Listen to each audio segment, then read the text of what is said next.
J'ai soif.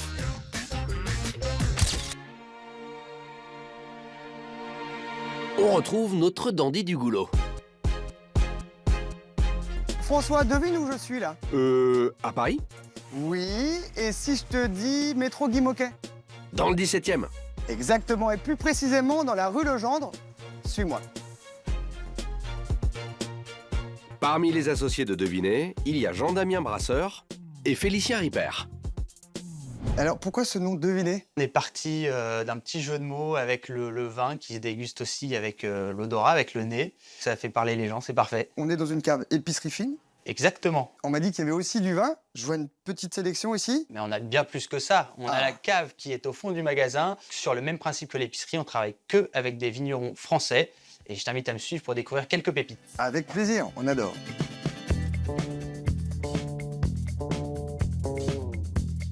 On a une sélection d'à peu près 250 bouteilles qu'on fait tourner régulièrement. Et voilà, on a une gamme de prix avec un premier prix à 7,90, un Gamay de Loire, domaine des Opérets, et jusqu'à 61 € sur un Côte-Rôtie du domaine des Pierres Blanches. Est-ce qu'il y a un fil rouge dans la sélection? Alors, beaucoup sont des vignerons indépendants, pas que. Le but, avant tout, c'est que ça soit bien fait, qualitatif. Et si tu devais me faire découvrir 2 bouteilles de chez toi, ce serait quoi? J'ai sélectionné, voilà, 2 pépites avec des cépages pas très répandus en France et qui, je pense, peuvent te surprendre. On commence avec un rouge. Cette cuvée, donc, du domaine de Villalain, la cuvée intemporelle, qui est en 100% genouillet.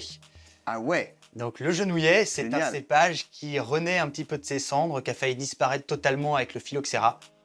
Guilherme, le phylloxéra, c'est quoi? Le phylloxéra, c'est un petit puceron qui s'attaque aux racines des cépages et qui a ravagé le vignoble français en 1864. C'est un cépage typiquement donc berrichon autour de Bourges, et donc ça donne un vin voilà assez léger avec un plateau de fromage du Berry type crottin de Chavignol, c'est vraiment sympa. Et pour la deuxième bouteille? On change de région, on part cette fois-ci dans le Beaujolais à Nuel avec un cépage aussi méconnu. Ah, Gabaret. Exactement, du domaine des Pampres d'Or. Et donc là, Super. c'est un cépage qui est né en Suisse en 1970 et qui est ni plus ni moins que le couplage d'un Gamay et d'un Rachensteiner. Vinification en fût pour justement affiner un petit peu les tanins. Et là, on sera plus sur des notes de fruits noirs. Merci beaucoup, Jean-Damien. Guilherme embarque les 2 quilles. Total, 30,20 €. Pour la dégustation, il retrouve Manuel Perrondet, fondateur du club de dégustation Chef d'œuvre. Meilleur sommelier de France 2008, MOF Sommellerie 2011 et Master of Port. Rien que ça. Mon métier, c'est de stimuler comme je peux les passionnés de vin. J'ai envie de te stimuler aussi un petit peu en inaugurant le premier Question pour un canon. Ah, Top, je me propage dans toute l'Italie avant d'arriver en Provence vers le XIVe siècle. Dans le Gers, on me surnomme Saint-Émilion des Charentes. Aujourd'hui, j'occupe la 2e place des cépages les plus plantés en France. Je suis... en blanc, enfin en blanc En ou rouge. blanc. En blanc, c'est l'uni blanc, non? Exactement. Top, originaire du Tarn, je suis obligatoire dans l'assemblage du Gaillac rouge. Mon nom est aussi celui d'une célèbre auteure française qui a publié le roman L'Amant. Je suis... Le Duras. Exactement. Top, cépage productif, souvent vinifié en rosé. On me retrouve dans la vallée de la Loire et le sud-ouest et me connaît aussi sous le nom de Bourdalès. Quand on fait une bonne affaire, on dit m'avoir remporté.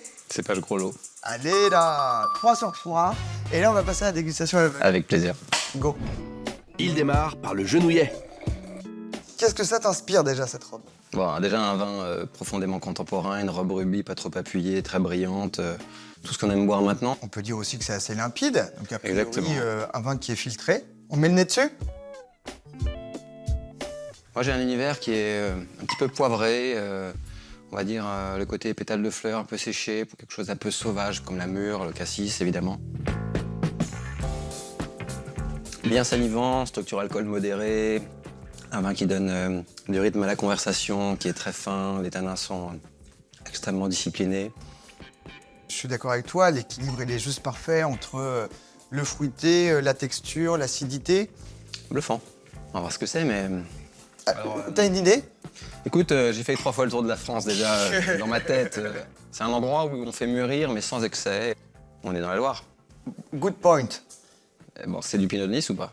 Non. Il n'y en a pas? Bon. Mais dans l'esprit de cépage oublié, Oh, Alors, cépage oublié de Loire, il va faire partie des cépages que j'ai moi aussi oubliés alors. Il s'agit de la cuvée de l'ombre à la lumière du domaine de Villalin. Et le cépage, c'est du genouillet 12,90 €. Inconnu au bataillon pour moi. Moi aussi, c'est une première. À suivre de près, à mon avis. Il va vite passer à la phase de la lumière. lui. On passe au deuxième vin. Avec plaisir. Qu'est-ce que ça t'évoque?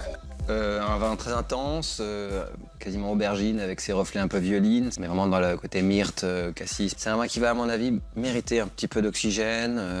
On est dans l'univers un peu de l'exubérance, mais ça manque un petit peu de nuance. C'est assez tannique, quand même. Il y a de la sève. Je serais plutôt dans le sud-ouest de la France. On n'est pas dans ce coin-là de la France. Là, je donne ma langue au chat parce que c'est quelque Ouais. chose que je pense pas avoir déjà croisé dans un verre. Alors, c'est le domaine des Pampres d'Or, et c'est un 100% Gamaret. Ah, c'est du Gamaret. 17,30 € pour ce millésime 2020. Je pense pas que j'en servirais des litres à mes soirées, etc. Je pense que le caviste qui a choisi CVC 20, c'est quelqu'un qui aime se pencher sur ces cépages autochtones très rares qui peuvent évidemment alimenter les conversations chez les passionnés. Et bien justement, ça s'appelle deviner. Ah. Est-ce que ça te donne envie de découvrir la cave? Ouais, parce que je pense qu'il y a pas mal de choses que je pourrais lui piquer comme idée. Un Gamaret en demi-teinte, mais un genouillet qui fait des étincelles. Devinez quoi? C'est très bon.